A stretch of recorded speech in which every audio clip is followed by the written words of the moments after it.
From the farthest reaches of the galaxy, the Midwest, you're watching Beyond the Blast Doors live.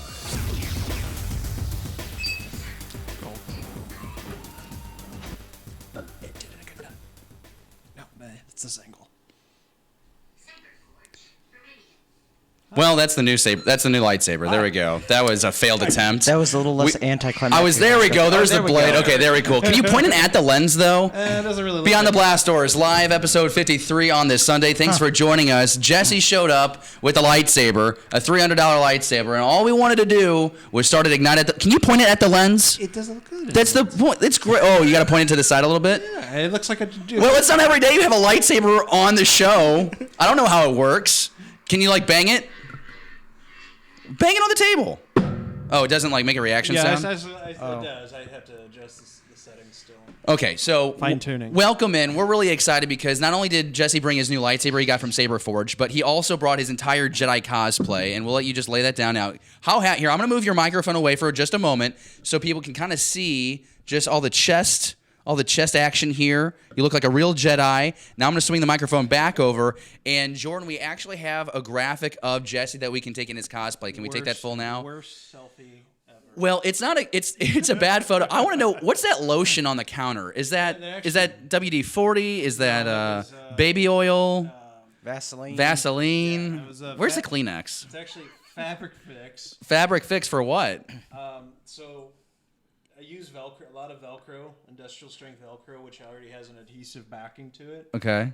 But to make sure that it actually stays attached to clothing, I use a really strong fabric glue that we sell at work. Is it basically like a hairspray but for clothing? No, this is the kind of stuff you don't want to get on your skin. Like a spray on super glue?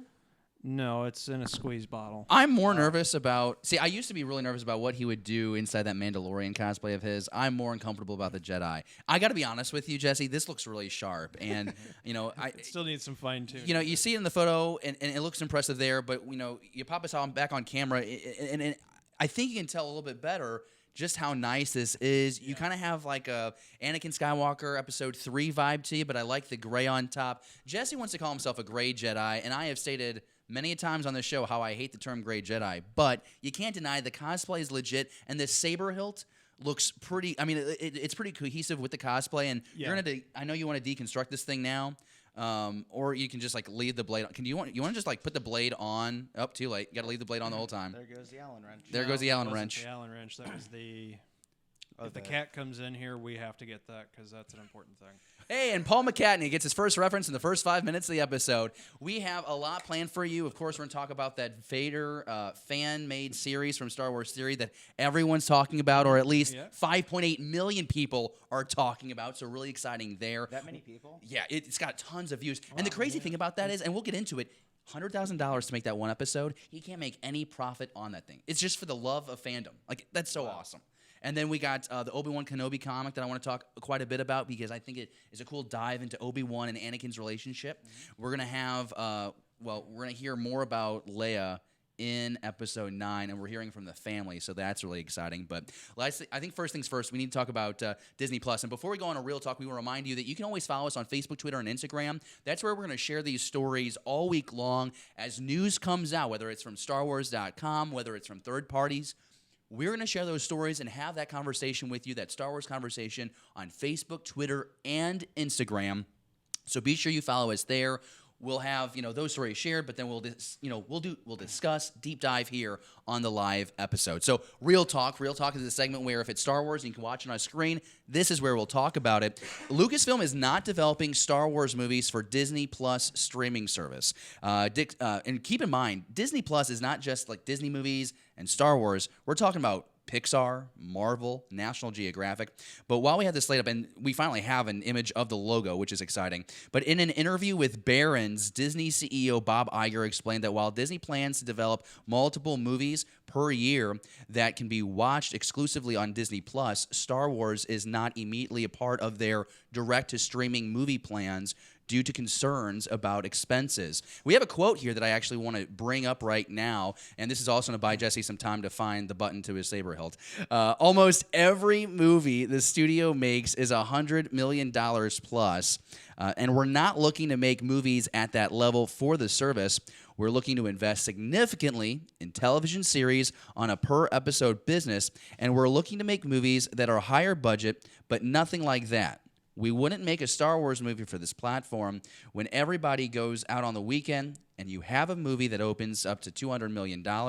There's a buzz that creates that enhances value. We like that. And eventually the movies we're making are going to end up on the service. You know, that makes perfect sense, because if you've got people paying, what, $4 or $5 for this service, and you've got a couple million of them, yet people are willing to drop 10, 12, 15, 18 bucks to go see a big Disney movie, big Star Wars movie on the big screen, why would you want to turn away that $200 million or more?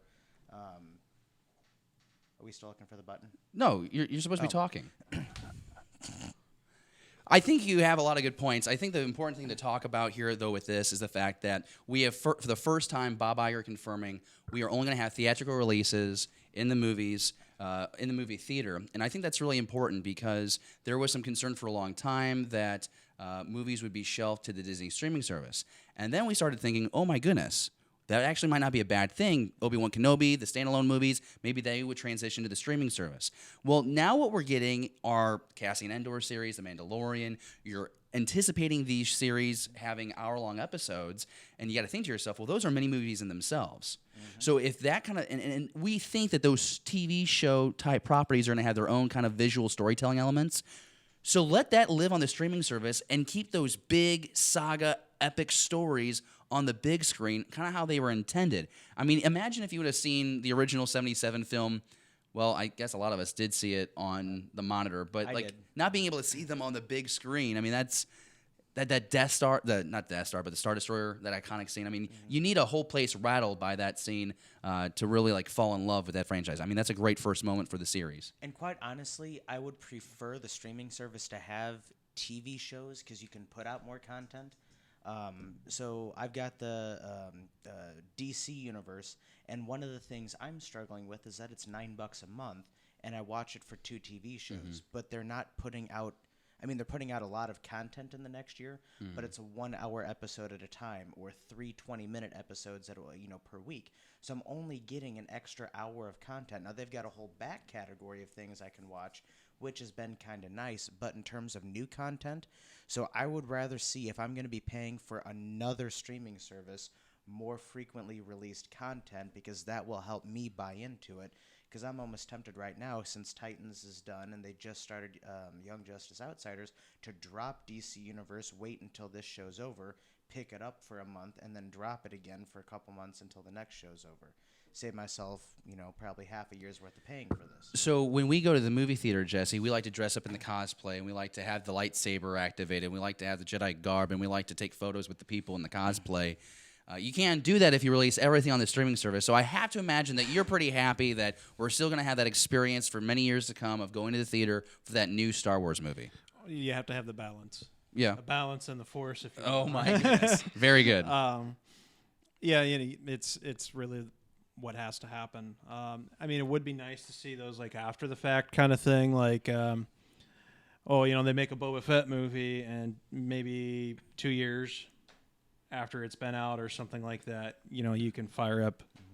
Yeah, and I think Disney that's what he and be able to watch and that's what he's saying. He's saying that we're going to make these movies in the theater, and then what we're going to do is later down the road drop them. Just like with Netflix, you had Rogue One, then it comes out, I don't know, 8-10 months later out on the streaming service. Now, we had talked a couple weeks ago about what if they had done some of this TV show for ABC, and Bob Iger in this interview continued to address that. Yeah, go ahead. And can you add that quote for us? Sure. He says, I guess we could have made Star Wars series for ABC if we wanted, but the budget and what we're spending on it and the nature of the material suggested it would be a perfect anchor for the new service.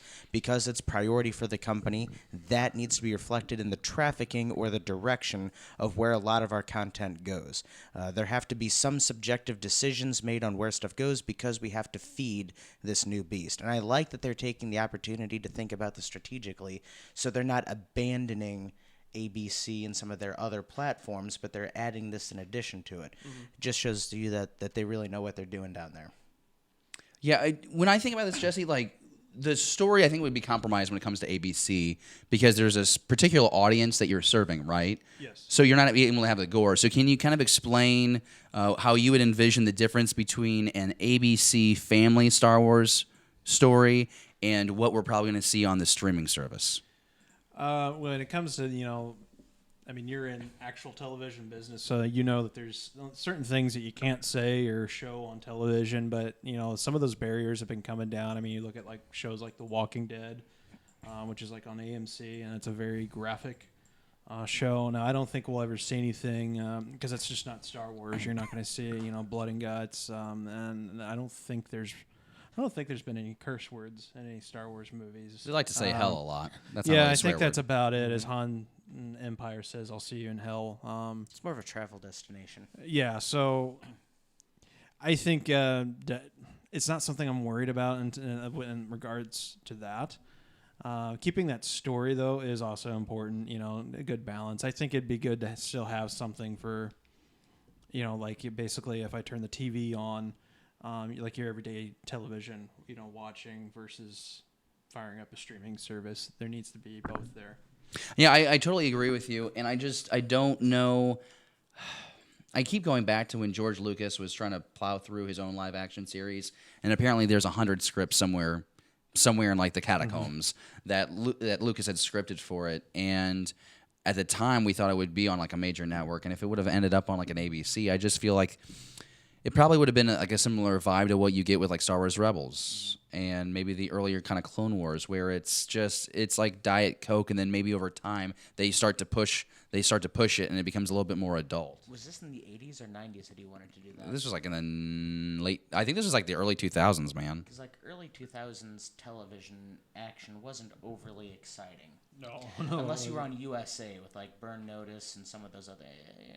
I think now is the time you want something like this to happen. So like I'm really excited that we have all these series and that we have streaming is making the push. I think it's really good timing. And with this, I just want to remind you that if you're watching right now, be sure you comment in the live chat. Let us know what you think about Disney's plan to make sure that Disney streaming is only for these series of TV shows, and then after theatrical releases have been out for some time, then they'll add the videos. Seems pretty consistent with what they've done with Netflix. Or were you hoping to see this Disney Plus streaming service have exclusive Star Wars movies? Let us know in the comments below if you're watching us on the Rewind, but if you're watching live, let us know in the live chat. Do we have anyone hanging out with us right now? We have Baron hanging out with us. Let's see who else is there. Well, what's he saying? He says there will be no Star Wars movie before 2019 on the Disney Plus. Well, right. Well, Disney yeah. Plus doesn't drop until like October or September of this year. Yeah, so I don't think it's until there, late. there was no way that was going to happen in the first place. I think we'll get a bunch of news probably for it actually at Celebration. So like when it's probably like an actual release date for it, what's coming with it. And Well, we also have some other headlines that I just want to throw out there real quick, things that we're not going to talk about, but I just wanted to mention. Entertainment Weekly did confirm that both Star Wars Clone Wars and The Mandalorian will be arriving on the streaming service this year, 2019. So when the streaming service debuts, we're going to have both those shows, which is exciting. So we just had, someone talk about how there's not going to be any movies. Nope. Movies were never a plan of Disney Plus. We know that for sure now, but we do know that we're going to have two of those series to start watching here in the last quarter of the year, which is really, really exciting. The next topic for Real Talk, though, Cassian Andor, we know that this Disney Plus property will begin production in October of this year. So you're getting to watch two shows. You got another one being made. You'll be able to probably watch this one in 2020. This is according to Production Weekly, and as of right now, all that's known about the project is that it will feature Diego Luna as Cassian Andor in the years leading up to the events of Rogue One, and that Stephen Schiff, who is best known for his work on The Americans, will serve as the showrunner. We talked about that last week when you were still fighting bronchitis, Jesse. With the production timeline in place, the 2020 release does seem likely, probably third or fourth quarter. It's not clear if any Disney Plus shows will air on a weekly basis yet, or if the entire seasons will just be dumped. David wants it completely dumped. I want it week to week because I think at the beginning of this process for Disney and Disney Plus, you're going to have to do that to give us a reason to keep coming back. I think there's some diehards like us. We would probably watch, The Mandalorian a couple times, binge watch that a couple times. oh yeah, See, I don't like cliffhangers. So if they're going to do that, take If they're giving me 12 episodes, drop 3 a week for a month. That I can handle, but I don't want to stretch it out over 3 or 4 months. But then what happens when you've now binge watched that and now there's nothing left for you to watch? You're not coming back to that service. They should put other things on the streaming service from their vault, and that'll keep me coming back. You think? Or I could rewatch it. Well, okay. When you think about Cassian finally hitting production, though, is it peculiar to you, though, that we're getting all this news for all the streaming services now, and we're still hearing very little about Episode 9? Because a lot of the stuff that we had talked about Episode 9 is theory and speculation. Well, I think it's because Episode 9 potentially picks up. They know that there is an issue, and in the fan base, the fan base is split between. You're saying Disney thinks that? Yes, Okay. I'm theorizing on this, obviously, but I feel like they're trying to do maybe some damage control or make sure that Episode 9 pleases the fans, because they know that it was pretty much split down the middle with Episode 8. They know a lot of people were unhappy with it. There were people who were in between, and some people who did love it. And I really actually believe that's why they strongly went after JJ. Hey, we need you to come back, because I do feel like he'll close those loose ends. He'll maybe fix a few of the things from 8.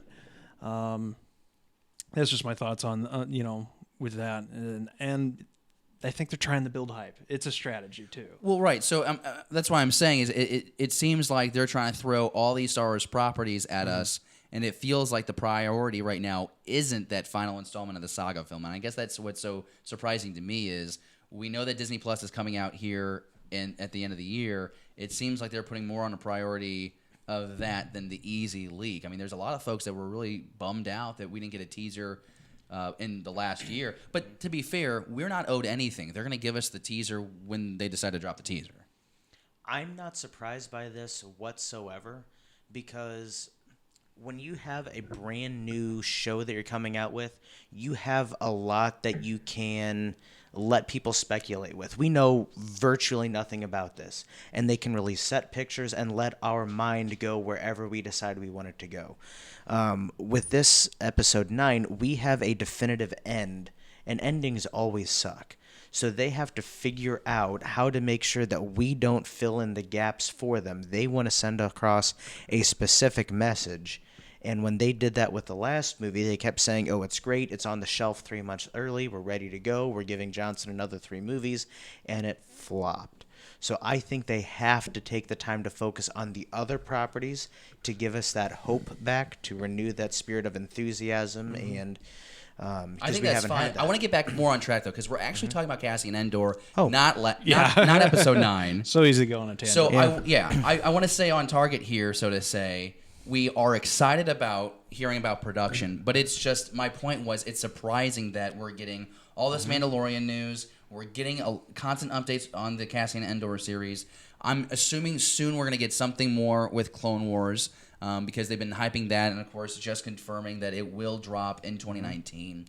But I'm thrilled about the production, because I think there's a lot of story that you can explore with Cassian Andor, and it kind of goes back to something that we said, last week on this show. It's that line in Rogue One where he's talking about how he's done terrible things. And well, what are those things? We want to explore that. I keep going back to what's in the Rogue One novelization, where he comes from a family of separatists. Let's explore that.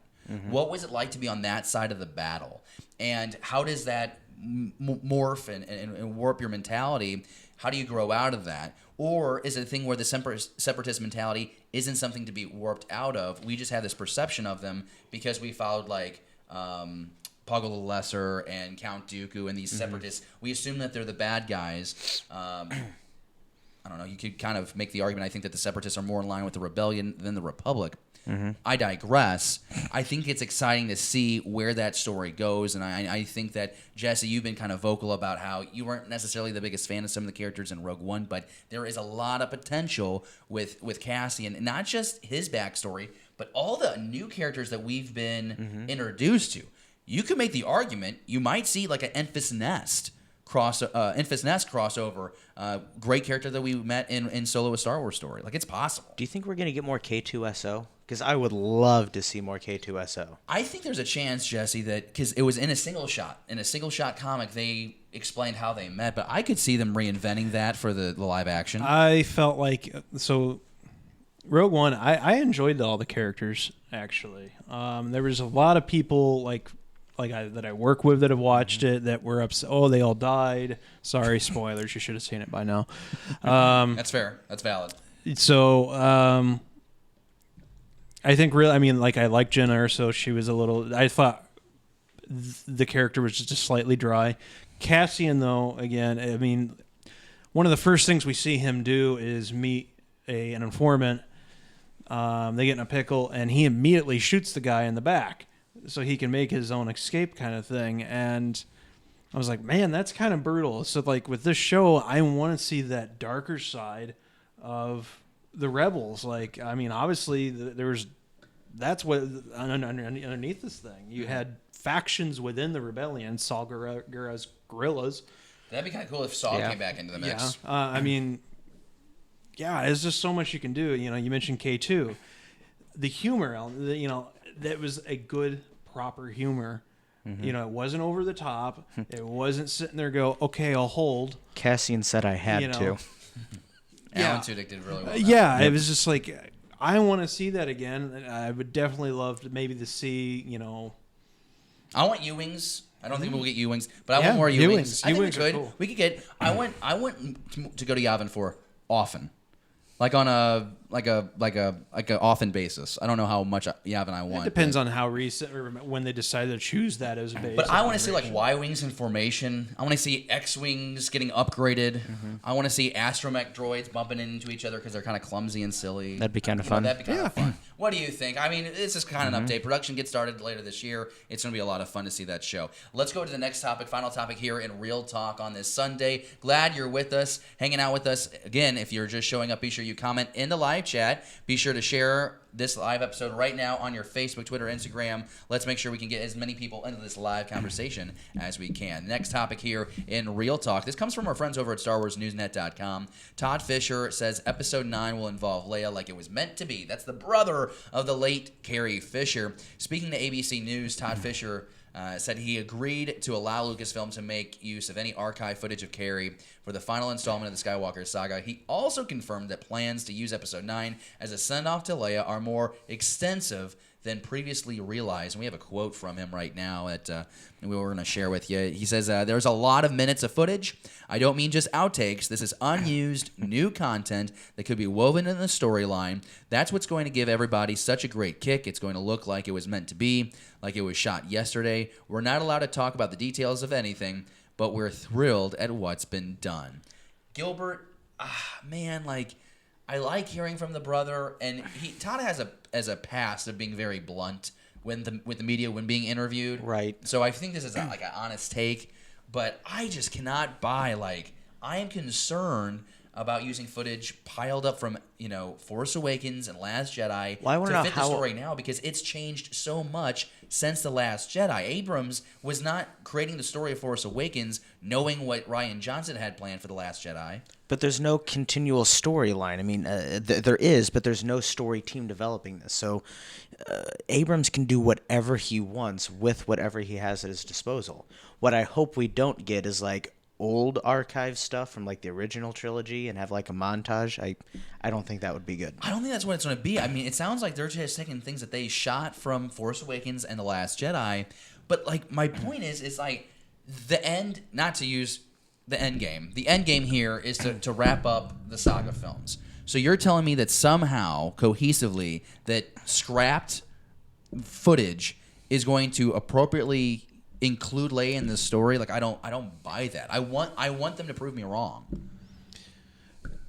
All right, Jesse's really excited. Yeah, well, the gears are turning. I'm sitting there because I'm thinking, they did this with Rogue One, that where we saw a young Carrie Fisher. But that's different. They not had doing an that. actress with the capture motion capture technology, And I honestly was okay if they would have done that for Leia in this movie. But they're not really doing that with because They're not doing it at all. They're not allowed to. So what if you do like flashbacks, like Finn walks up to Poe and be like, "I'm sorry, Leia's gone. I think you're going to be a great leader. I mean, she did give you some inspiring moments." And then there's like a flashback to where Leia and Poe were on the little shuttle going from the spaceship down to Crate, and Leia's giving him like leadership advice. I mean, you could do something like that, and that wouldn't be out of taste. Again, it necessarily. all depends on, I guess, these outtakes or things that they didn't use. I mean, maybe that's the other reason why they're keeping it kind of hush hush. If what he's saying, does what he's saying give you more confidence about what they're doing? It does though, because I mean, if he's you mentioned that he's he can give a very strong criticism. He's very blunt. I think if the family is approving, hey, this actually looks like good. That does give me some hope that okay, at least this was shot well. In terms of like overall for the movie, I mean that's still yet to be seen. I want to be confident because, like I said, I'm feeling confident. If he put his seal of approval on this, then I'm taking that as a reason for me to have faith. And I want to give them the benefit of the doubt going into it. It just still seems far-fetched. And I think that's a great thing about our Star Wars conversation is the fact that you don't have to like everything. You can have resentment or skepticism about things as long as we remain respectful of everyone else's opinion. I think that's where we will be okay. What do you think, though? Are you more comfortable about how they might be reintroducing Leia? Because that's the thing. Even though we have these words from Todd Fisher and even know that we've been told that they're using this archival video, we still don't know exactly how it's going to be. Like, are we getting a lot of the back of the head shots? Is it going to be like flashbacks like David suggested? Like, we still don't know how exactly it is going to be executed, and we probably won't until we get to the movie. Because, like, I wonder if they even show Leia in the trailer. Like I said, it could be the reason we haven't gotten a trailer yet. Well, we got some people in the live chat. Gannon136 is saying that he's sure that he and Chris Terrio, I presume he is Abrams, wrote some amazing script around Carrie's lines, and Industrial Light and Magic will design new costumes for her. Not sure if I agree with that one, because didn't Chris Terrio also give us Batman versus Superman? Yeah, he was involved with Batman versus Superman and Justice League. Right there, I'm a little worried. Are you worried about Are you worried about scripting with those movies, or are you worried about the visual execution? Yes. Okay, great. So that's helpful. Baron Von Pimp said that Ed Wood did some archival footage with Bela Lugosi with Plan 9 from Outer Space. So it sounds like Baron has some faith in what's going on here. All right, great. And I dig everyone's opinion, and that's what we want. We want you to share what you think in the live chat, or if you're catching this on the rewind, tell us what you think in the comments below. If you're more excited now about Leia's role in Episode 9 or not. We're going to step away for a quick 20-second break, but when we return, Pages, Pixels, Pieces, deep dives into Obi-Wan Kenobi, the Age of Republic single shot. We also have some Han Solo goodness. Or am I the only one that thinks it was good? Oh, there's a chance. We'll be right back here on Beyond the Blast Doors. All wings report in. Brand new Beyond the Blast Door collector pins are now in stock. Help spread the word about the Beyond the Blast Door Star Wars conversation by picking up a brand new exclusive show pin. Pins are only $8. Order and pay online at BeyondTheBlastDoors.com. Movies, TV, comics, toys, cosplay. Beyond the Blast Doors, a Star Wars conversation.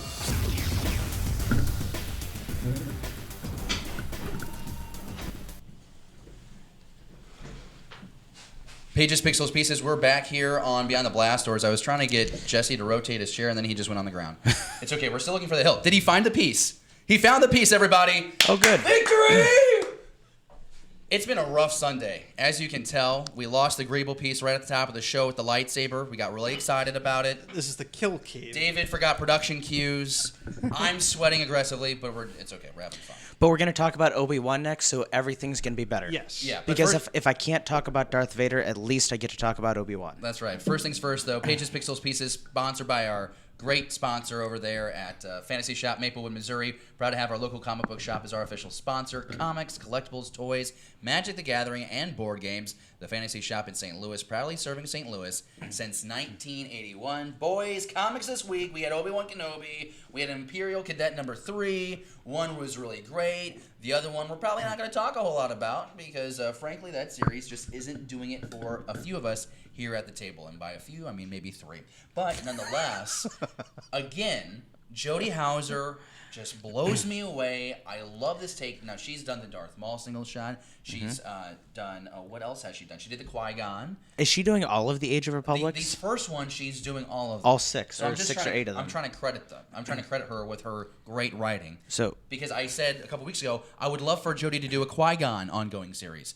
And now I want her to do an ongoing Obi-Wan series. And I've wanted her to do the ongoing Darth Maul series for a while. She got the miniseries earlier. Is she doing the Django one that's coming up? David's going to search that up. I can look that. I didn't. Look that There's up. a Django one coming up. And We're going to go ahead and go to Obi-Wan Kenobi. Let's show that video. Show this beautiful art. Oh my God, I loved it so much. It was so good. Obi-Wan Kenobi. And what I love about this single shot is it exploring that relationship with Anakin and Obi-Wan. It is Jodie Hauser. It is Jodie from Hauser. Django. Yep. Okay, great. Yay.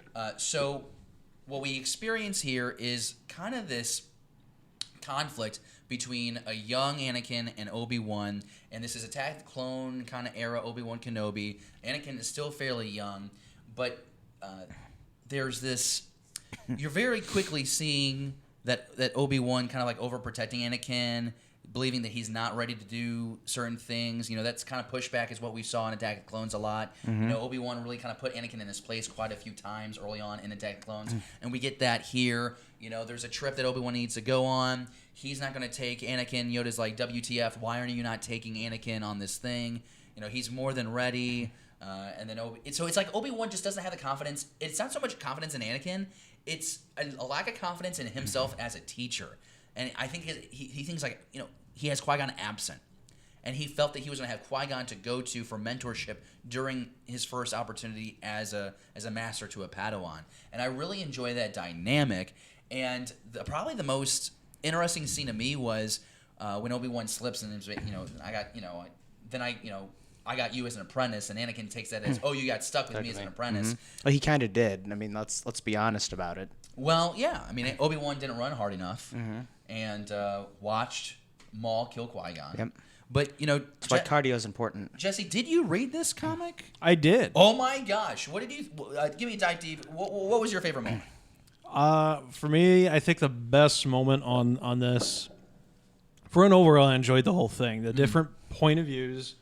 You know, you kind of have Anakin kind of thinking to himself. You have Obi-Wan, you know, thinking things. It was mainly obviously focused on Obi-Wan. What do you think about Anakin, though, thinking of himself as so far ahead of all the other younglings? I actually could understand that because, I mean, when he first, you know, episode 1, it's too old to begin the training, and he's older than the other younglings and everything. So there is a maturity level, and the difference is, I mean, they even explored this a bit. Obi-Wan says, I didn't really have a childhood. I was born, discovered to be Force sensitive, and then I was sent to the Jedi Order.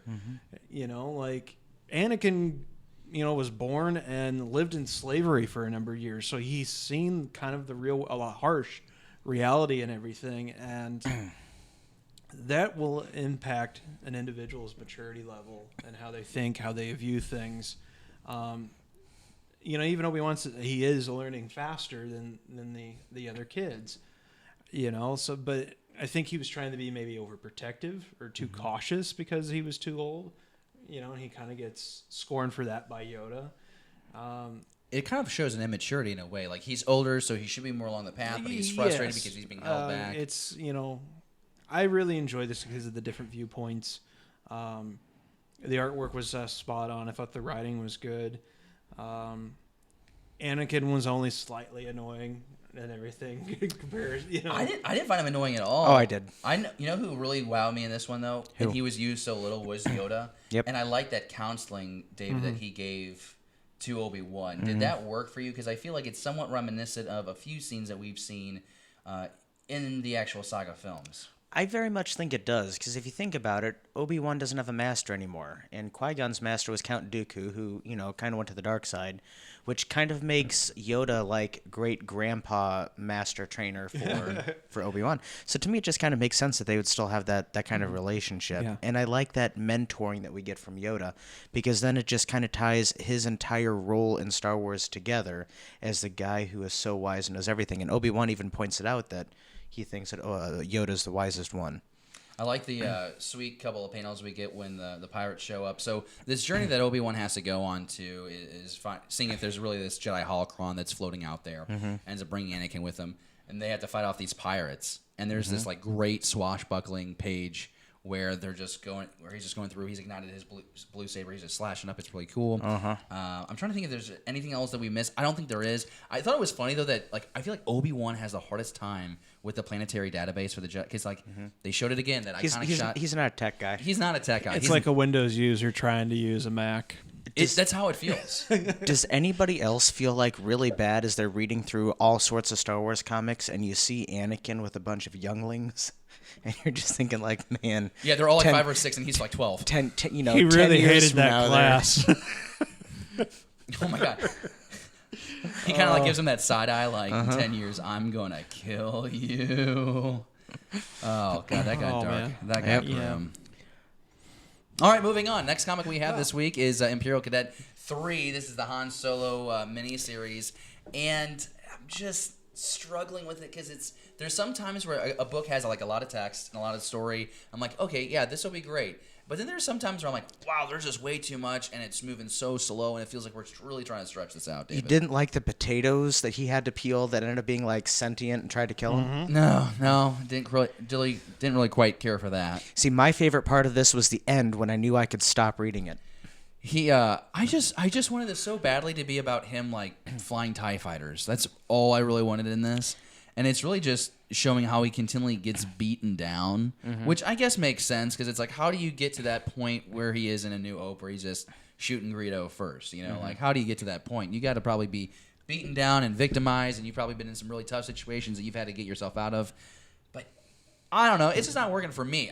If you're reading this comic right now, comment down below and let us know what you think about it, because we're trying to find folks that dig it.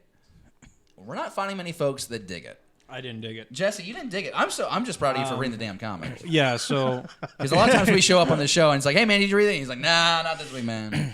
Not this week. yeah, so like my issue with it is and I actually had this issue with the Solo movie is I get that it's a young Han Solo. There is going to be kind of a difference in the maturity level of that individual, that growth kind of thing. You know, they're basing a lot of what we've, like, the backstory that we saw on Solo. You know, yes, he was in the Imperial Academy. You know, they're kind of sticking to that old fan EU lore, which is nice. My issue is that they are trying too much to be funny. This is something that we saw in Episode 8, right off the beginning of the movie. This is something that they kept trying to do through Solo. And it actually kind of kills the vibe, the gritty feel that I feel was the intention George had for the movies. They need to tone the humor down. It's not that I'm not wanting any sort of like a little one-liner or something like that. It just seems over the top. Killer space potatoes are dumb. This was bad writing at its best. To me, one of the issues in this issue is just the dramatic leaps that they take in pushing the plot forward.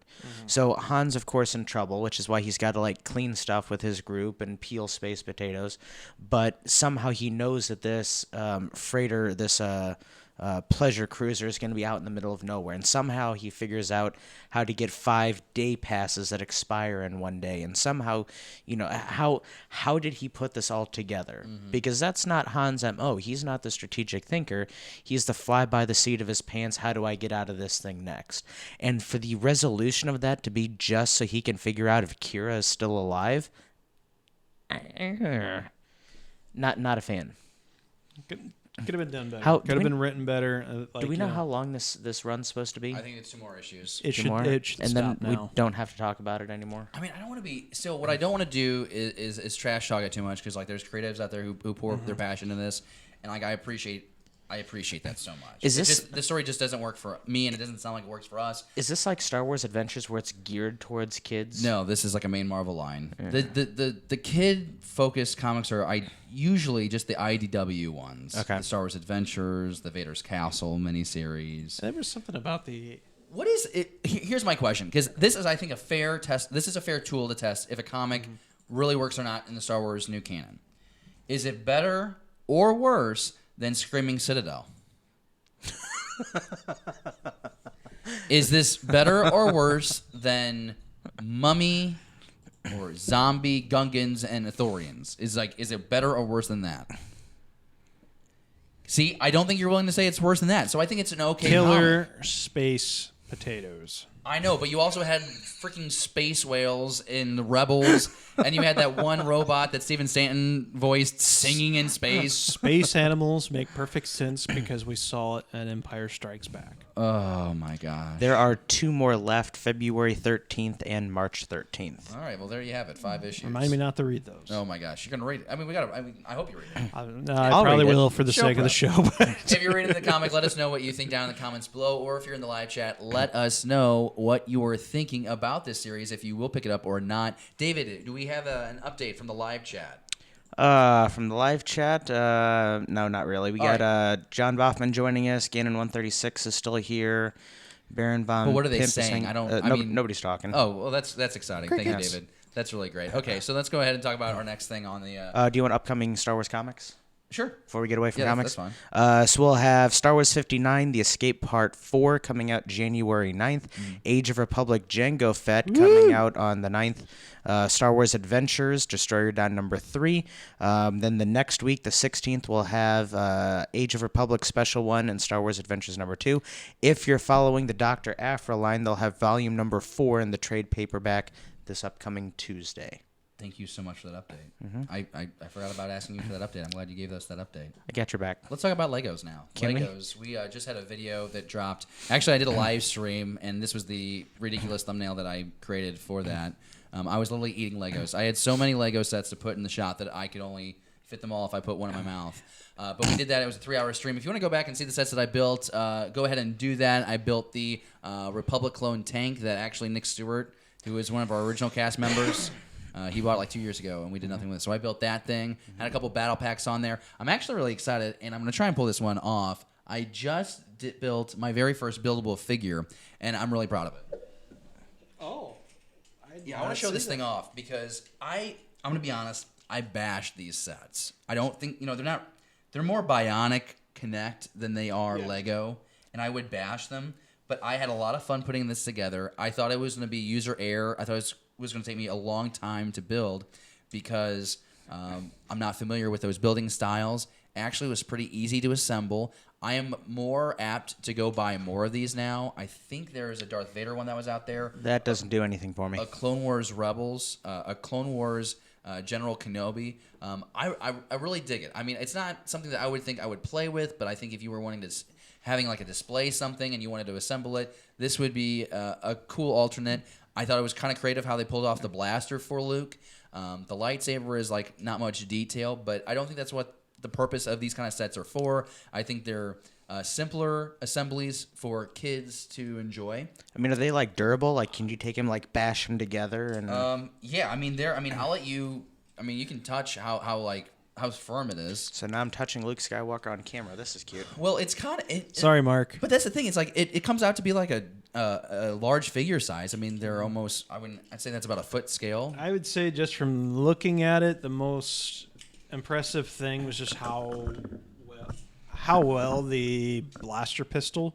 Yeah, it's cool. It's a Th- simple yeah, design, but that's it works really that's well. like okay, yeah, I can totally when I look at that from a distance, that looks David, you want to show you want to Looks get your good. box and show us what you got for the Christmas. So I tried to build 5 sets that I got over the holiday break, and I only built 4. I have 1 more to go. But David got a cooler Christmas gift. he got a box. Jeez, Oh, Is that even fitting in the screen? yeah, it is. Does that look pretty good? So, you didn't do it right though, David. You got to slowly so it- bring. Just put 'em in front of me. so my mother was not able to come up to visit for my 30th birthday, and I think she felt really guilty about it. And so I got a first order Star Destroyer Guilt here, which is trippage pretty your cool. mother. And it like opens up and stuff. Yeah, show the back of it. There's a couple cool scenes, and this is an older set. I think this is probably. Wait, this was a Last Jedi set, right? Yeah, it was a Last Jedi set. Yes, You can tell 'cause by it's the got- top right corner. It's got BB-90 in it. I top cheated. Right corner. Look at that. But there's Yep. some really cool, like there's a throne room scene in there that they've patched into that. You have like the command center that they patched into that. A mini Snoke throne room patched into that. That'll be a very nice shelf piece. Oh yeah, very it's gonna be nice. sweet. Yeah. And so So- David's gonna build that on the live stream, right? Yeah, I think it's probably going to take a while, so we may have to do like 2 days where we do this, but we'll build it on a live stream. He's really excited, and I actually went over to his house. We'll go ahead and pop this graphic open. I took this off my phone, but you also got a second gift. You kind of raked it in this holiday. I kind of did. I got a Y-wing older set. It'll be really cool. I'm really looking forward to it. It's the Rogue One version, so it comes with freaking Admiral Raddus. I am so jealous. Steven Stanton. So, you see, by and large, I'm an Empire guy, and I think the Empires have the coolest ships by far. But of the Rebel ships that I think don't suck, it's only the A-Wing, not the A-Wing, the Y-Wing and the X-Wing. The rest of them, to me, are all bland and boring, so I'm kind of excited for this one. And I also want to take note how clean David keeps his kitchen counter. You can kind of see the marble there on the front. It's very shiny. But no, we're really excited about what we're trying to do this 2019, which is go live more often and have a more variety of things that we're going to be doing. So, for example, what we're going to try and do is every Friday have some kind of Lego build. So that's a tough order, but we're going to do our best to make that happen. David is going to probably do 2 weeks where he's just trying to finish the Destroyer. We'll do the Y-Wing. I've got a couple sets. Maybe Jesse gets another one. He's still recovering from buying the Slave 1 UCS model.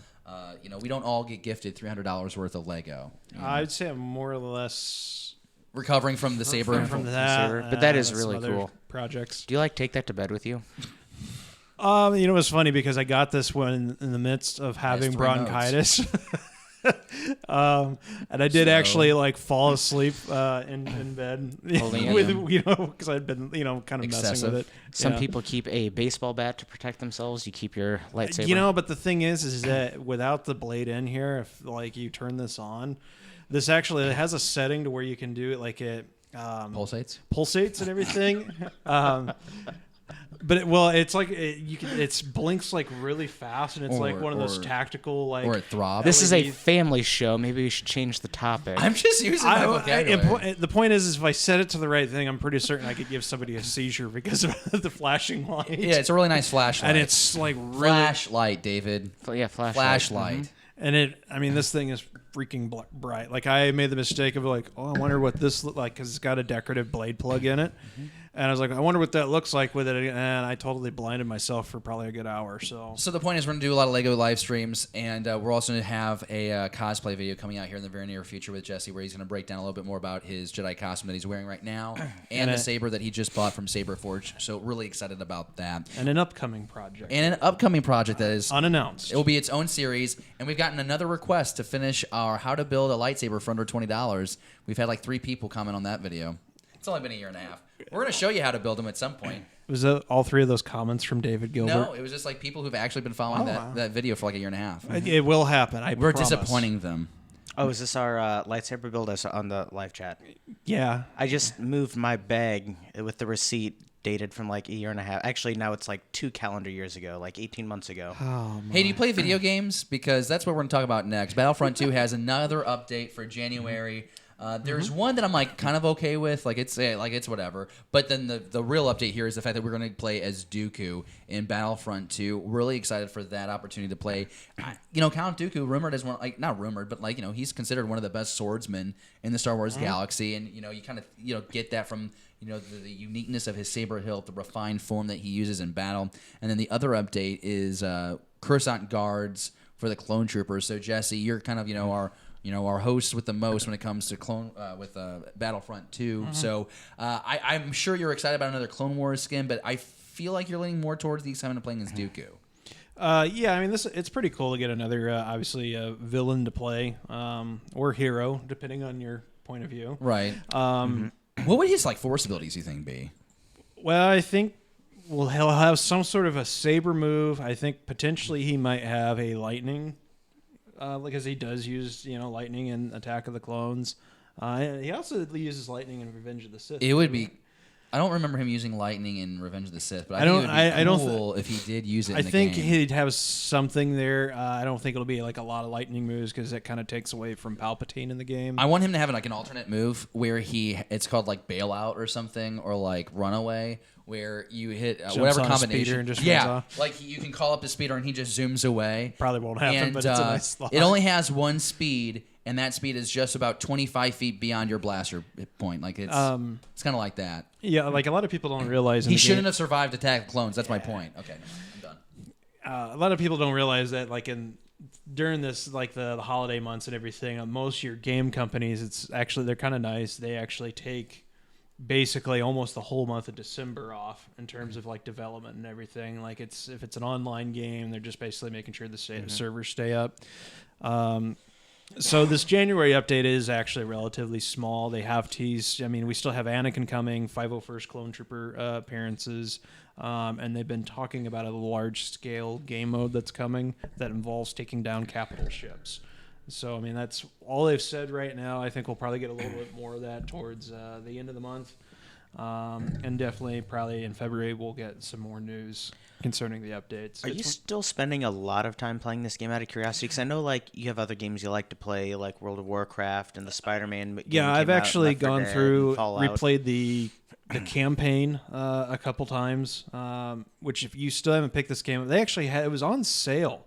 I think earlier in the month for like dirt cheap. Oh yeah, wasn't Steam doing it for like 65% off? Yeah, it was not on Steam, but an Origin. Oh okay. But anyway, yeah, I mean, it's like you should have picked it up because it's got a canonical story in it, and that alone makes it worth that's playing. about all I've played of this game. Yeah. But is it worth continuing on playing? I guess, are you still enjoying it even with these little cosmetic changes that Yeah, they're making? I'd say, I mean, you mentioned, yeah, I'm a gamer. I'm a gamer. I play a lot of different games. I still play this about 2 to 3 times a week because it's a very easy game to pick up, play a couple rounds, or something. And move on.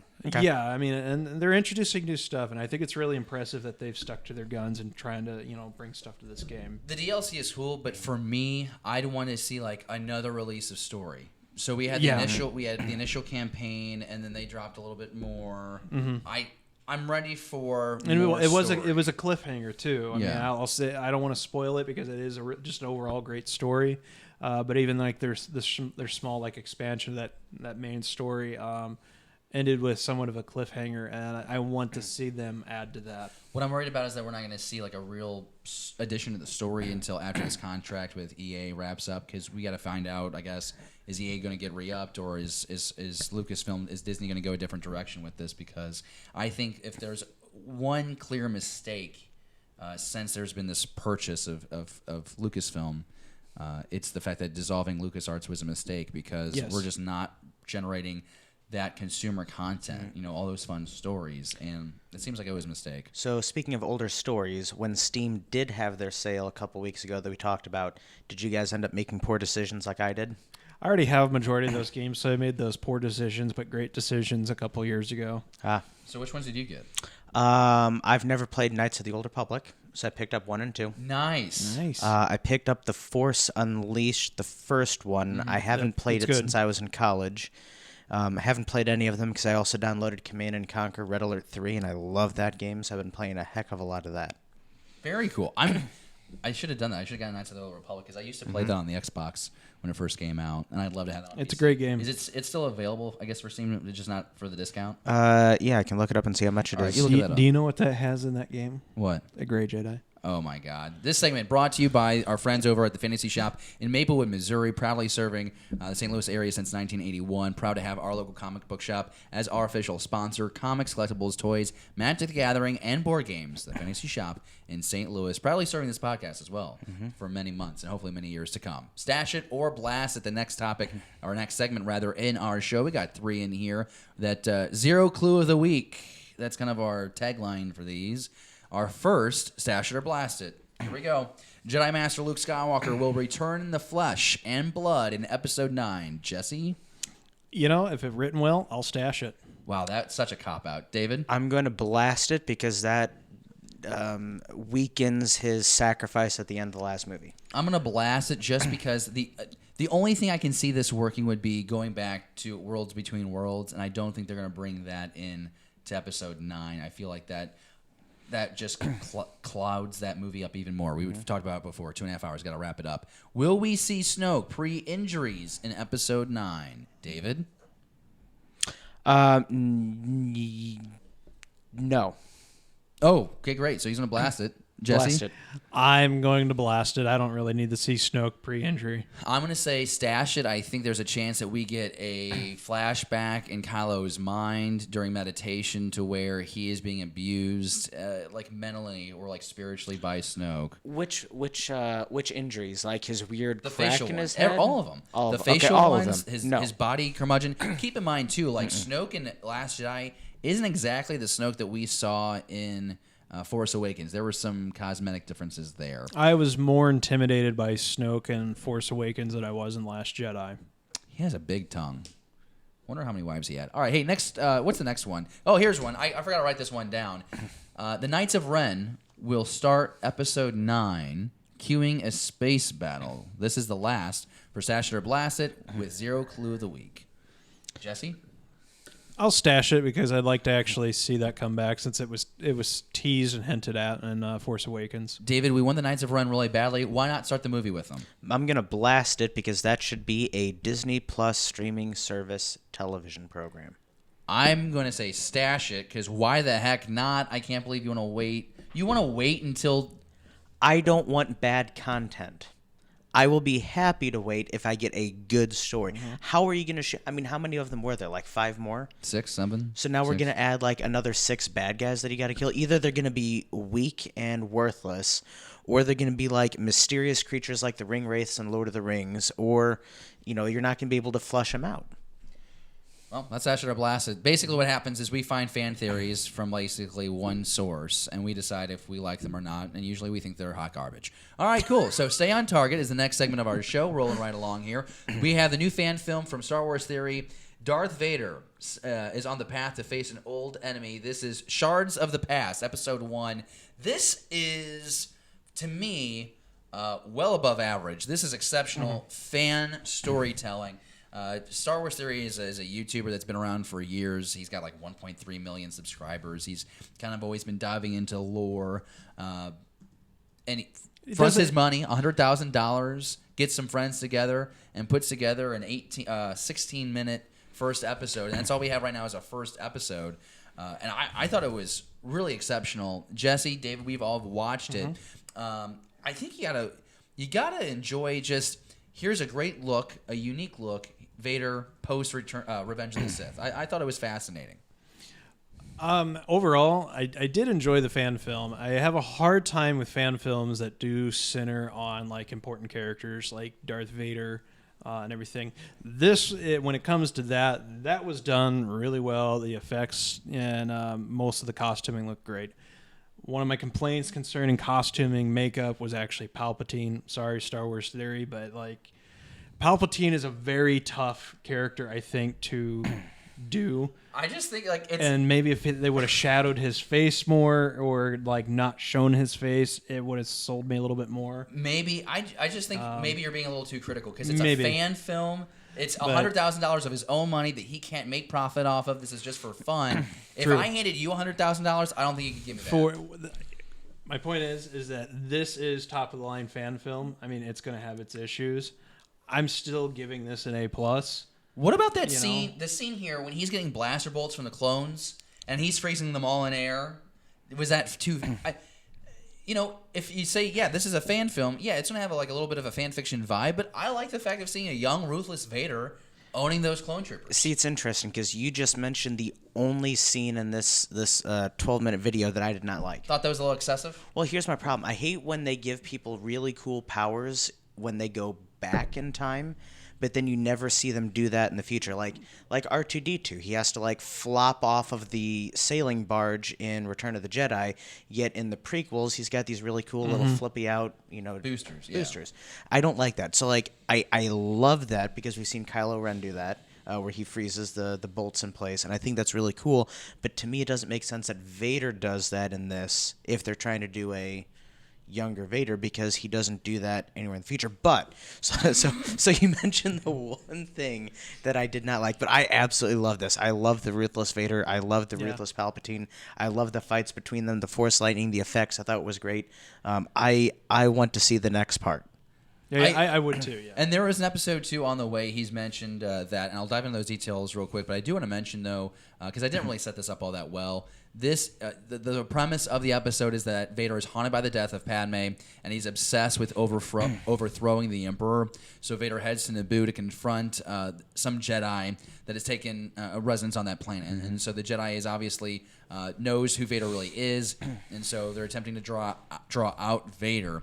And we now know how this ties up to episode 2, because episode 2 is going to require, listen to this, $250,000. Holy cow! That's how much money he has to pony up to do this, because he wants to do more dueling, more visual effects. He has to get new costumes. Did he do a I think he did a GoFundMe or something. I don't think he can do crowdsourcing. I think he has a Patreon. He talked about how he's going to increase the amount of content that he releases, so that way he can get. I know he did something to kind of help raise the funds for this fan film, because I do watch his it's good stuff. His episodes, because I mean he does a lot of like what ifs kind of and that is interesting to think of. It's Star Wars, theory kind of thing. And when he does talk about something official, he actually cites his sources, unlike some of the other channels on there. And that's one thing I actually pride ourselves on, is that we give credit to where we pull our articles and everything, as well as when we're talking about Star Wars fans. You get Mace Windu alive in episode 2. So, But with You get that, Mace Windu alive in episode 2. I know, Sure, how I but we feel also. How are you not excited about that? Like, you should literally have lifted the table 3.5 inches. Is it going to be Samuel L. Jackson as Mace Windu? If not, I don't care. No, but it's kind of cool to see where it goes. But Here- it's here's the not thing. Sam Jackson. Here's the thing. So I had some frustrations about Force Awakens when it first came out, saying it felt a little too fan fictiony. Okay, that's because that's the saga film. That's like the actual story. It should feel like it's the actual story and not like some fan's creation. This is a fan film. This gets to be zany, and I give it that creative freedom to be a little loopy. And so I mean, yeah, if it happened in episode 9 that Kylo Ren stopped like 37 bolts at once, I'd be like, all right, that's a little excessive. But you know what? For this one, I give it the pass, and I just want to see how far he can take this. I mean, also if he's using his own money, I can't believe he has that kind of savings. he's got a large channel. One of the things he's touted that I'm looking forward to in the next one is that Vader gets thrown into a wall by a Wookiee. Yes, That I want to see. That'd be a good time. That'll be fun. and apparently fun to like a bunch of like a lot of species are Jedi, like a lot of different kinds of Jedi. He's gonna give that Wookiee more a duels, more haircut. fights, new costumes. When you think, do you think that this will encourage more creators to produce fan film, fan storytelling, and now, also elevating the quality of that fan fiction, for lack of a better phrase? No, I think this is going to have the opposite effect, because look how great this production value is, and that was $100,000. So yeah, you're gonna have to do. But I mean, that's not taking a camcorder out and dressing up in costumes and fighting out on the back lawn. That's an investment. Okay, I'm going to argue this with you, because when you look at, especially the costumes, I mean, he got in touch with people, who had those clone trooper kits. And when it comes to like the 501st or anything, you don't get into the 501st by having a shabby, costume. They expect movie quality. And it's the same thing with the Mandalorian mercs. If the costuming is done correctly, I mean, that Vader costume was freaking legit. Oh, I was losing my mind. And just the way they shot it, like, I really liked all the red hues. It made it look great. So keep in mind that, like, I mean, if you do have access to, those friends or those people who are willing to go, I'll come out and, do this for you. I mean, look at our own channel graphics, that we do here on our own show, and they're pretty good. So if you have knowledge of special effects and everything, it's not impossible, because there's other fan films that have, yes, they didn't have $100,000 budget, but the lightsabers look good, or the blaster bolts look good, the sound effects were there. One in particular, there's a Darth Maul fan film that I actually enjoyed. That thing is sweet. I know what you're talking about. Yeah. It's like The Apprentice or something. Yeah, it's like 20 minutes there in the woods. It's insane. Is the writing the greatest on it? Maybe not, but visually it was still fun to watch. Looks like Ray Park just slaughtering. And if anything, what this does is that Star Wars Theory, you know, I believe he kind of discussed some of the process that he had to go through and getting like the permissions or what he could and couldn't do. It kind of sets a standard. So if people did want to explore the idea of doing a larger budget fan film like this, he's kind of paving the way. He's kind of giving, you know. If anything, I hope it leads to more collaboration. Yeah. And I think it could be really cool. If you've watched this movie, and maybe you're one of the 5.8 million people who have watched this video already, let us know in the live chat or let us know in the comments below if you're watching on the rewind. What do you think about it? I really do think that I'd like to either sit down with all three of us, or maybe if it all works out, maybe I'm just doing it by myself, but sit down and kind of like walking through that episode and just talking about the kind of concepts that Star Wars Theory tries to tackle, because I think it's a really fun deep dive into their relationship. And, you know, some people, you know, that was a criticism that I read in a few spots, like the relationship between Vader and the Palpatine was off. But I really like the notion of Vader being so fueled by his anger that he lost Padme. I'm going to go ahead and take out the Emperor right now, which is different, you know, compared to what we see in like Charles Soule's Darth Vader run that we just wrapped up this past month, where he's very obedient and he takes a lot of abuse from the Emperor, and he's always trying to prove himself to the Emperor, and he's having like this identity crisis. I kind of like seeing Vader just pushed to the edge right at the start and seeing how he regresses to standing at Palpatine's side, but also at a distance, because he's kind of like the Emperor's pet. What do you think about it? Let us know in the live chat. Let us know in the comments if they're on the rewind. Let's dive into Fan Comlink, last segment of the show. Enjoying this Sunday with you. My goodness. Cruising along, episode 53. It's the first episode of the year. It is. It's the first episode of 2019. And I'm not dead. You're not dead. No, the bronchitis we thought was going to knock you out. Dagobah swamp flu. We had an application process started. That's a joke. John Boffman gives us the first tweet. Don't strike me down with your lightsaber. John Boffman asks, in a way, he's talking about watching Return of the Jedi with his son, and that scene where Luke comes in and uses the Force choke on Jabba's palace guards made him uncomfortable after 30 years. It still makes him uncomfortable seeing that scene. So I thought that'd be an interesting conversation to tackle here, because that was not just the first time that we saw Luke use a power like that, but it was really the first time that we saw Luke as a true Jedi Knight. Because think about it. A year or so ago on the timeline, Luke gets beaten down by Vader. He wasn't that skilled of a swordsman. He was just learning how to levitate rocks on Dagobah, while balancing Yoda. So this was like a matured Luke. And we know from the deleted scenes he had just finished his green saber prior to all this. And so I wish they would have kept that in the original cut. But my point is, I took it always as, man, that's really dark of Luke, because we've seen Vader do that. So like, what's like your reaction? Like 30 years later, Jesse, you watched, or well, not that long for you, but like 25 years, whatever it is. Does that scene make you uncomfortable, or do you just really dig it? I still love it. Great Jedi, by the way. Okay, like just bear with me on this here. Okay, so let's look at Luke's timeline. A New Hope, he runs into Obi-Wan, and Obi-Wan is, he's supposed to, teach him, but it's just not how it pans out. Obi-Wan, decides to go die for a noble cause or something. What a rebel. And then you get the events of Empire Strikes Back. He doesn't immediately return to Dagobah, obviously, because there's a lot going on in between that. He has to construct a new lightsaber. Now in the EU, you had Shadows of the Empire, which does kind of give backstory to that, which is still a great backstory. But if you think about it, he doesn't really have like a constant teacher to tell him that's not really a good ability to use or something like that. But also, when you combine everything in the larger picture, Anakin used Force choke numerous times in the Clone Wars series. He obviously kind of uses it. I think he uses it a couple times in I don't know. Revenge of the Sith. No.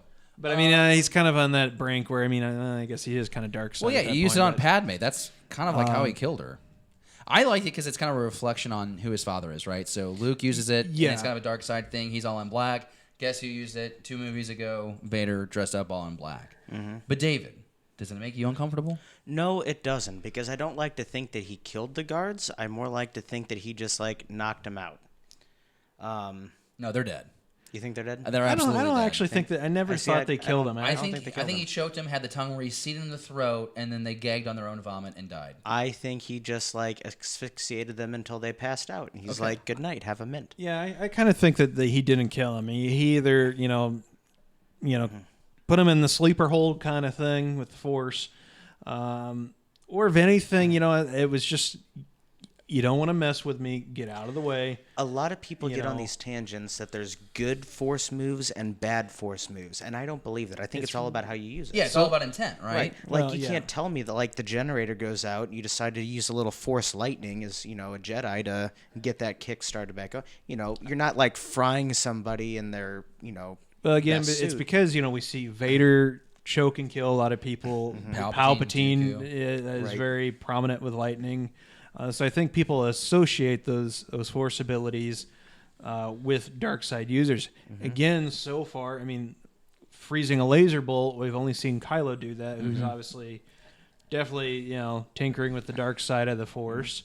In this fan film, Darth Vader is using it, so people are assuming that is a dark side ability because we haven't yet to see a light side user do that. And that's where I think you can really explore the lore. And that's where I'm excited about where Star Wars goes in the future, because I would love a deep dive into the Force and how it works and why, like, go into why the Jedi Order said we don't do these things and here's why. Like, I'm interested in that. Like, Yoda has to have some ability with Force lightning, because when Count Dooku shocks him, he like balls it up and grabs it and dissipates it.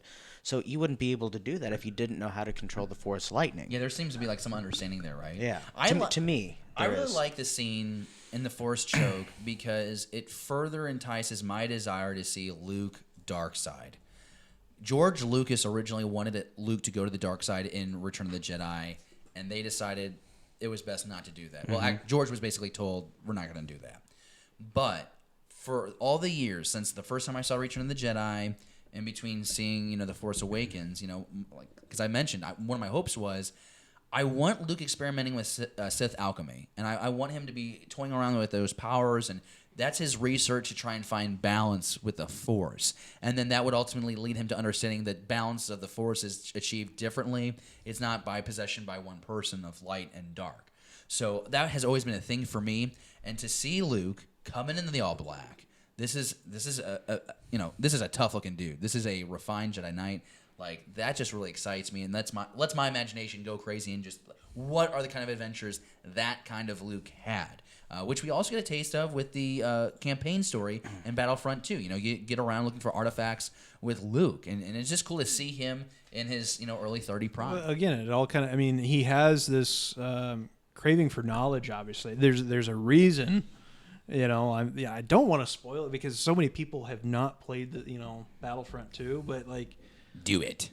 Yeah, you see the star compass in the last. That made me excited when I saw the last. You're rewarded Jedi. for investing yourself in all the canon. And the fact that he's gonna burn the sacred tree, and then Yoda does it for him, and the sacred texts were in there. It's like that's that knowledge and everything. So it's just like. Yes, he's obviously wanting to learn more about the Force and everything. So maybe there are good abilities or bad abilities, but the thing is, he doesn't always. He's been alone for the most part. Well, he had Obi-Wan, his ET-looking friends. Yeah, but Obi-Wan doesn't exactly appear to him like right off the bat. Obi-Wan doesn't sit there in ghost form and verbally tell him breathe or meditate or something like that. That's why I feel like Luke has to have. Well, Luke has Kenobi's journal. We know that from the comics that Luke in A New Hope found texts from Obi-Wan. And that was how he was able to construct his own saber. I could buy the argument that there are abilities that you can utilize, both good or bad, that lead you towards the dark side. Like Force Choke, you can use it benevolently and squeeze the last little bit of toothpaste out of the tube. Or you can, knock somebody out and put them to sleep or kill them. Let's be honest. What are you more likely to do with that? Oh, well, you're kind of chapping my ass today, Jesse. Good night. Vulcan neck pinch. We'll drag you out to the car when I'm ready to leave. So I think there are things that can lead towards worse, but I don't think that Force abilities are inherently good or bad. That's why I like Grey Jedi, because they don't care. It's a stupid theory.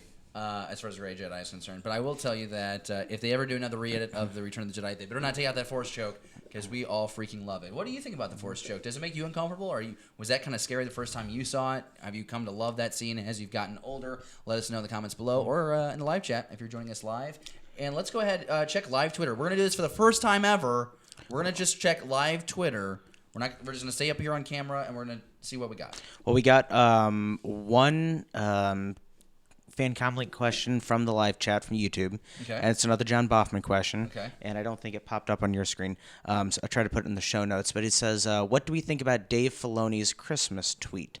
And what he did was he posted a picture of Ahsoka looking majestic in a big cloak, and I can spin this around in a second, with a J.R.R. Tolkien poem, still round the corner there may wait a new road or a secret gate, and thought I oft have passed them by. A day will come at least when I shall take the hidden paths that run west of the moon, east of the sun. Happy holidays. And then it's got this picture on it. So what? That is Ahsoka Tano that we see at the end of the Rebels finale in the epilogue. That is the Ahsoka Tano that comes to find Sabine, and we assume go on a hunt for Ezra. Jesse, I'm assuming that as well. I mean, you're having a sweat puddle form right here on your armpit. That's disgusting. I already have one right now, but that was from 3 topics ago. That's really exciting, I think, to see and hear. So my mind automatically goes to, well, we know he's directing the first episode of The Mandalorian. Are we getting Ahsoka in The Mandalorian? it'd be an interesting tie-in. I mean, Sabine's Mandalorian, so that could be interesting. But that seems I'm not opposed extreme. to it. It's a long stretch, but I'm not opposed to it. We're not getting another animated series right now. I mean, the animated series right now is The Resistance. What if we're getting another book?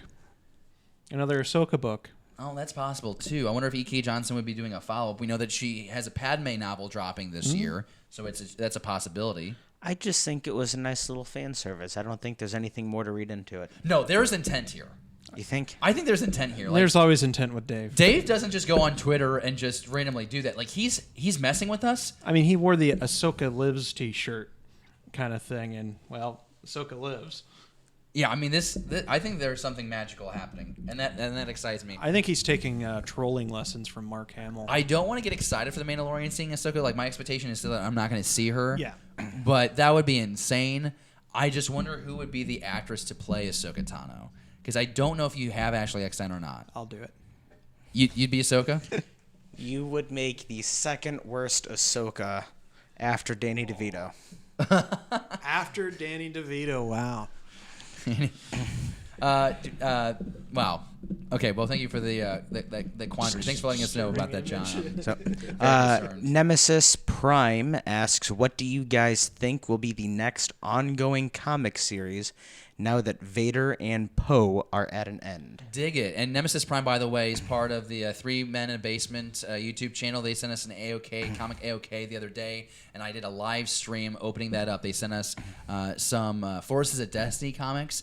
And you know what? I opened up the one, and I'm like, wow, the comic is a lot more fun for me than the animation. But they're actually like they're like Disney Park exclusives, I believe. And so they sent those books our way. So there's one for each of us. So I want to say thanks to you for that gift. And of course, you can watch that live stream if you haven't already on our YouTube channel.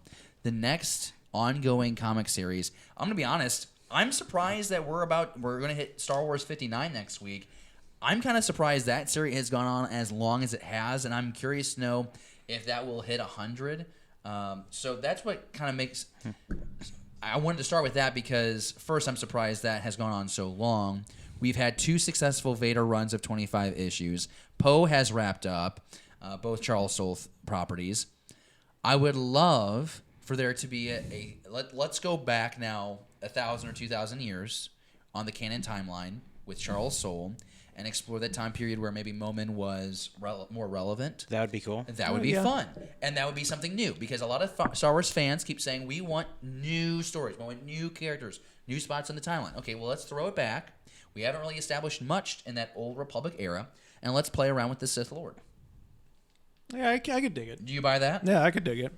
I would love to see a Palpatine comic, something where Yes. he's trying to deal with putting Down. the Empire together, Down. eliminating. But it can't just be like him playing politics. He still has to get away and I want lightsaber. moments with Palpatine where he's like in his room frustrated, and the equivalent of what I'm envisioning. I want to see Palpatine get mad and something happen because of the Force. So my equivalent to this is when you're watching Harry Potter, and Dumbledore goes to visit Tom in the home, and Tom can just I guess Dumbledore lit the closet on fire, so that's not as relevant. But like there were things that Tom would do because of magic, or like Harry Potter, he would get mad, the glass would disappear, Dudley falls into the sink. I want the equivalent in Star Wars for Palpatine. I want him to be confused by these powers and then go searching for the answers. Oh, like a young Palpatine? Yeah. Like a junior senator on Naboo type Yeah. Palpatine? Yeah, like I want like Plagueis novel, like James Luceno's Plagueis novel era, like the young formative years of Plagueis. Because I don't need like 45-year-old Palpatine roaming Naboo with the young, Padme.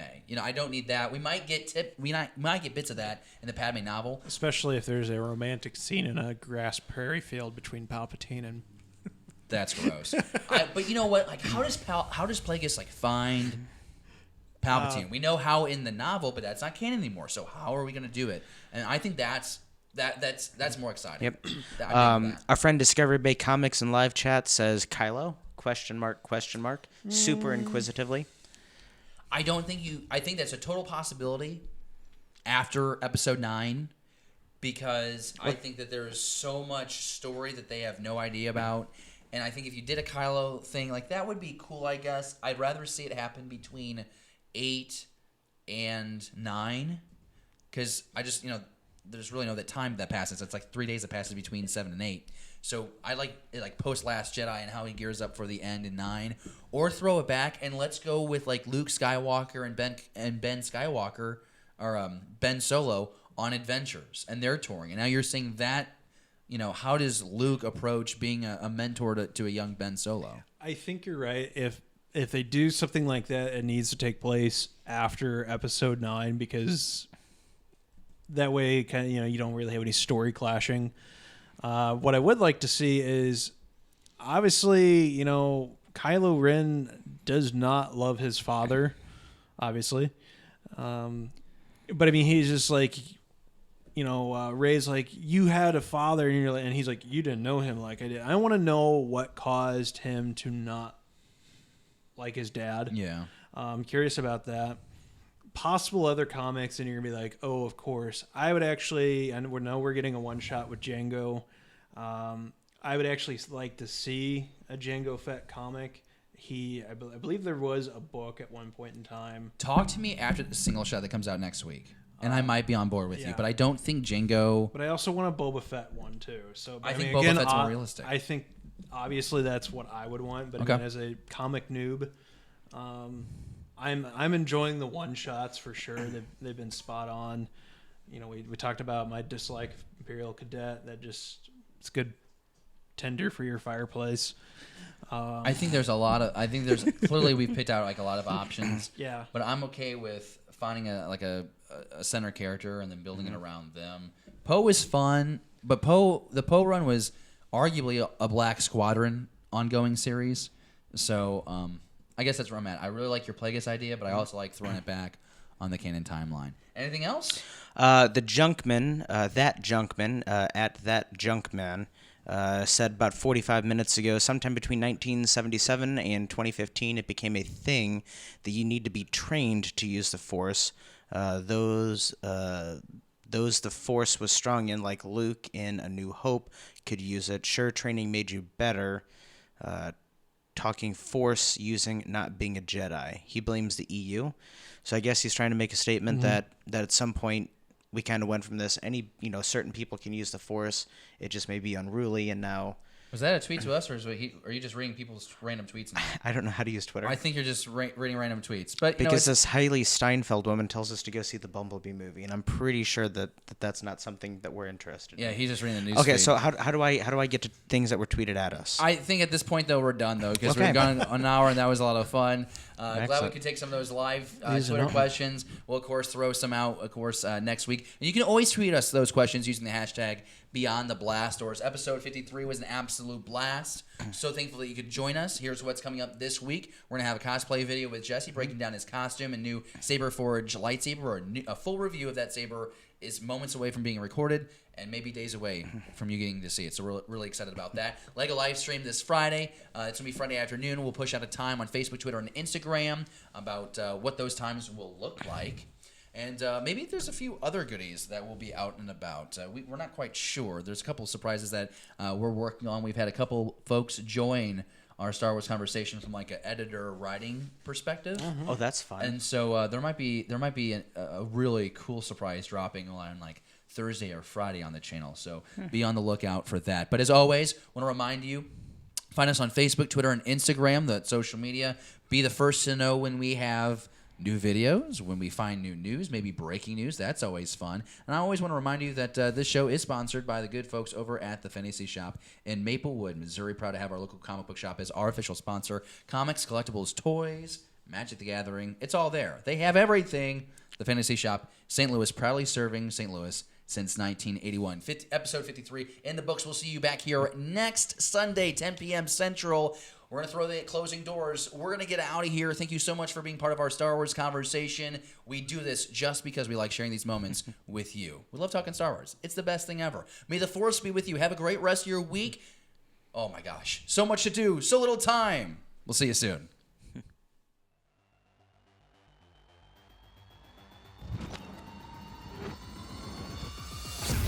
Thank you for watching Beyond the Blast Doors. Be sure to subscribe to our channel. Don't forget, give us a thumbs up and leave a comment. Beyond the